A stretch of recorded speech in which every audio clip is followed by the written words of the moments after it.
دیکھیے سطر کا تقاضے کیا ہے، گن لیجئے. لباس نبیذ ہونا چاہیے، باریک نہیں. حضور نے فرمایا اللہ کی لعنت ہو ان پر جو لباس پہن کے بھی ننگی ہوتی ہے. باریک اتنا لباس ہے یا چست اتنا لباس ہے؟ ڈھیلا ڈھالا ہونا چاہیے، نبیذ ہونا چاہیے. لباس کے اندر یہ دو حصے جو ہیں وہ لازم ہیں. اور پھر سینے پر، اب ظاہر بات ہے کرتا پہنا ہوا ہے، ڈھیلا ڈھالا ہے، پھر بھی یہ سینے کے ابھار تو ظاہر ہو جائیں گے. ان پر ایک اضافی اوڑھنی سر پر سے لے کر اور اپنے اس گریبان کے اوپر بکل مار لینا، تاکہ یہ جو نسوانی حسن کا دوسرا مظہر ہے. پہلا چہرہ سب سے بڑا چہرہ. اب جو لوگ کہتے ہیں چہرے کا پردہ نہیں ہے، تو خدا کے بندو پھر پردے کی ضرورت کیا ہے؟ نسوانی حسن اگر اس میں اٹریکشن ہے، وہ کہاں ہوتا ہے سب سے بڑھ کر؟ مظہر اول کون سا ہے؟ نسوانی حسن کا چہرہ ہی تو ہے. اب میں ذرا شرم کے ساتھ کہہ رہا ہوں، لیکن یہ اپنی شاعری کے کچھ الفاظ آپ کو سنا رہا ہوں. یہ لب لعلین کہاں ہوتے ہیں؟ چہرے پر ہوتے ہیں یا کہیں اور ہوتے ہیں؟ یہ عارض گلگوں یہ کہاں ہوتے ہیں؟ چہرے پر ہوتے ہیں یا کمر میں لگے ہوتے ہیں؟ یہ چاہے زقن، تھوڑی میں اگر کچھ کھڈا پڑا ہوا ہو، چاہے زقن. یہ تعریفیں جو شاعری میں ہوتی ہیں یہ کہاں ہوتا؟ یہ مژگاں کے تیر یہ کہاں ہوتے ہیں؟ یہ نرگسی آنکھیں یہ کہاں ہوتی ہیں؟ اور ستواں ناک یہ کہاں ہوتی ہے؟ چہرہ ہی تو ہے. سب سے بڑی اٹریکشن تو چہرہ ہے. اسی کو نہ چھپایا تو پھر اور کیا چھپایا؟ ہاں دوسری چیز، چھاتی کے ابھار بہت اٹریکٹیو ہوتے ہیں انسان کے لیے. اس کے لیے یہ ہے کہ وَلْيَضْرِبْنَ بِخُمُرِهِنَّ عَلَى جُيُوبِهِنَّ. کرتا بھی نبیذ کپڑے کا ہو، کرتا جو ہے ڈھیلا ڈھالا بھی ہو، شلوار اور نبیذ تر کپڑے کی ہو، ڈھیلی ڈھالی ہو، اور اوڑھنی کا بکل جو ہے اپنے سینے پر مار لیا جائے. اب اس کے بعد فرمایا وَلَا يُبْدِينَ زِينَتَهُنَّ إِلَّا لِبُعُولَتِهِنَّ. اب یہاں یہ زینت کا لفظ آ رہا ہے چہرے کے لیے، اور چہرے ہی میں کچھ سنگھار بھی ہوتا ہے. کوئی سرما لگایا ہوا ہے، فرض کیجئے کسی اور طرح کا کوئی زیور پہنا ہوا ہے، گلے میں پڑا ہے، کانوں میں بندے ہیں وغیرہ وغیرہ.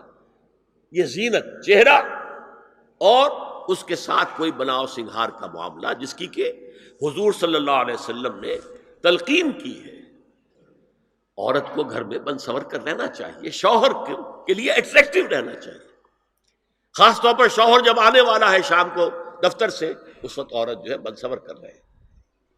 اس لیے کہ اصل مقصد کیا ہے؟ جتنی بھی انسان میں سیکشول انرجی ہے وہ مرکوز رہے شوہر اور بیوی کے درمیان. یہ فلسفہ ہے، ادھر ادھر نگاہ جائے نا. جتنا یہ bond of love in spouses کے درمیان مضبوط ہوگا، اتنا ہی خاندان کا ادارہ مضبوط، صحت مند اور اگلی اولاد کی تربیت کے لیے مثبت ماحول. اب ان کے لیے کہا گیا کہ چہرے کی زینت، اور چہرے کے اوپر اگر کوئی بناؤ سنگھار ہے، زیور ہے، تو اس کی زینت نہ ظاہر کریں. مگر اب یہ یہاں تفصیلی آئی ہے، جو محرم ہیں ان کی تفصیل، اور میں بیان کر چکا ہوں. محرم وہی ہے صرف جن سے کبھی کسی حال میں شادی نہیں ہو سکتی. بھائی سے کسی حال میں شادی نہیں ہو سکتی، باپ سے، دادا سے، چچا سے کسی حال میں شادی نہیں ہو سکتی، ماموں سے کسی حال میں شادی نہیں ہو سکتی. ہاں چچا کے بیٹے سے ہو سکتی ہے، وہ نامحرم ہے. ماموں اور خالہ کے بیٹے سے ہو سکتی ہے، وہ نامحرم ہے. تو فرمایا کن کے سامنے ظاہر کر سکتی ہے؟ الا لبعولتہن، سب سے بڑھ کر تو شوہر، او آبائہن، اور یہ آپ نے باپ. اچھا باپوں میں نوٹ کیجیے، باپ حقیقی ہو، اخیافی ہو، اللاتی ہو یا رضاعی ہو، یہ چاروں قسم کے باپ اس میں شامل ہوں. جس عورت نے دودھ پلایا تھا اس کا شوہر بھی باپ بن گیا. او آبائے بعولتہن، اپنے شوہروں کے باپ، یا ابنائہن، ان کے اپنے بیٹے، بیٹوں میں بھی آئیں گے چاروں.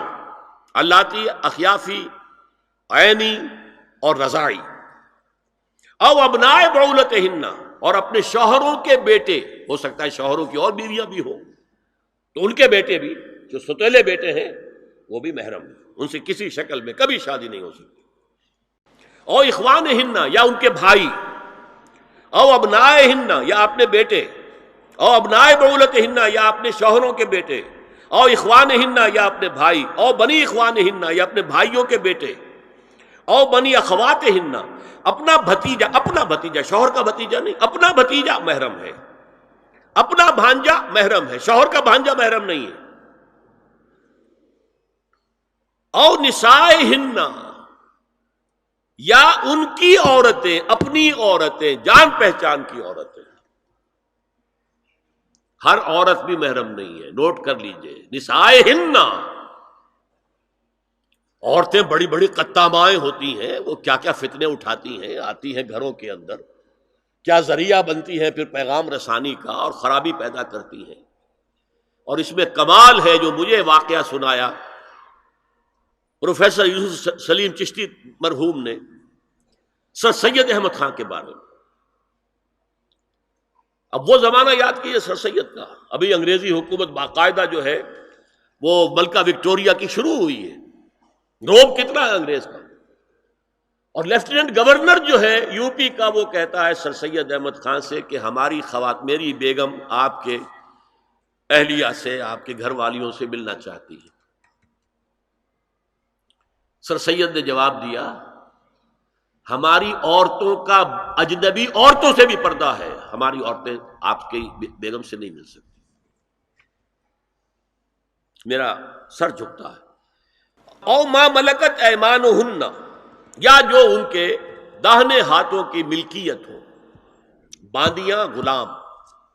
اس میں عرض کر چکا ہوں کہ اس میں کافی اختلافات ہیں، یہ بھی ہے کہ اس سے مراد صرف باندیاں ہیں، غلام مرد نہیں، یہ بھی ہے کہ مرد بھی ہے، اور یہ بھی ہے کہ مرد جب تک کہ وہ بالغ نہ ہو، لیکن میں اس بحث میں یہاں نہیں جانا چاہتا، یہ پھر فقہ کی بحث ہو جائے گی۔ اب التابعین غیر اولی الاربہ، کچھ ایسے لوگ بھی ہوتے ہیں، کوئی کسی کے گھر میں کوئی اندھا آدمی رہ رہا ہے، یا کوئی اور کسی وجہ سے کوئی مریض ہے، اسے آپ نے پناہ دے رکھی ہے، انہیں عورتوں سے کوئی سروکار نہیں ہوتا۔ اب الطفل الذین لم یظہروا علی عورات النساء، یا وہ بچے کہ جن پر ابھی عورتوں کے پوشیدہ حالات واضح ہی نہیں ہے، پتہ ہی نہیں ہے انہیں، ابھی انہیں جنس کا کوئی احساس ہی نہیں ہے۔ یہ ہے فہرست کے جو دی گئی ہے کہ جن کے سامنے عورت کھلے چہرے کے ساتھ اور اپنی جو اضافی زینت بھی ہو، کوئی زیور وغیرہ یا کوئی بھی سرما وغیرہ ڈالا ہوا ہے، یا کوئی سرخی کوئی لگائی ہے معمولی سی، تو اس کے ساتھ آ سکتی ہے، اور یہ وہ رشتے ہیں کہ جن سے کسی حالت میں بھی نکاح نہیں ہو سکتا، لہذا وہ ذہن ادھر جاتا ہی نہیں ہے، نارمل آدمی کا ذہن ادھر جائے گا ہی نہیں۔ ہم رہ رہے ہیں کہ اب نارمل فضا کے اندر، جس کو میں نے کہا انسیسٹ بڑھتا جا رہا ہے، اس کی مثالیں ہمارے معاشرے کے اندر بڑھتی چلی جا رہی ہیں۔ وَلَا يَضْرِبْنَ بِأَرْجُلِهِنَّ لِيُعْلَمَ مَا يُخْفِينَ مِنْ زِينَتِهِنَّ، اور چلتے ہوئے اپنے پاؤں زور سے نہ ماریں کہ ان کی زینت ظاہر ہو جائے۔ اگر کوئی پازیب پہنی ہوئی ہے، کوئی جھنجھنو وغیرہ ہے، تو اب اگر پاؤں مار کر چلے گی تو خام خواہ ذہن جائے گا بیٹھے ہوئے کا کہ کوئی خاتون جا رہی ہے، پلٹیں گے، دیکھیں گے، نگاہ دیں گے۔ یہاں تک اس کے علاوہ یہ بھی ہے، تعطر کے بارے میں فرمایا ہے کہ اگر عطر لگا کر کوئی عورت گھر سے نکلی ہے، اذا استعارت المرأة فمرت على القوم ليجدوا ريحها فهي كذا وكذا قال قولا شديدا۔ یہ ابو داؤد کی روایت، حضور نے فرمایا جب کوئی عورت عطر لگا کر، خوشبو لگا کر نکلتی ہے کہ لوگ اس کی خوشبو سونگیں یا اس پر مطلع ہو جائیں تو ایسی ہے، ایسی ہے، بہت سخت الفاظ حضور نے استعمال کیے کہ جس کو راوی نے نقل نہیں کیا۔ هي الحلقات تحفظني بآيات من القرآن، هي الحلقات تملأني بحب المصطفى العدنان، هي الحلقات تحفظني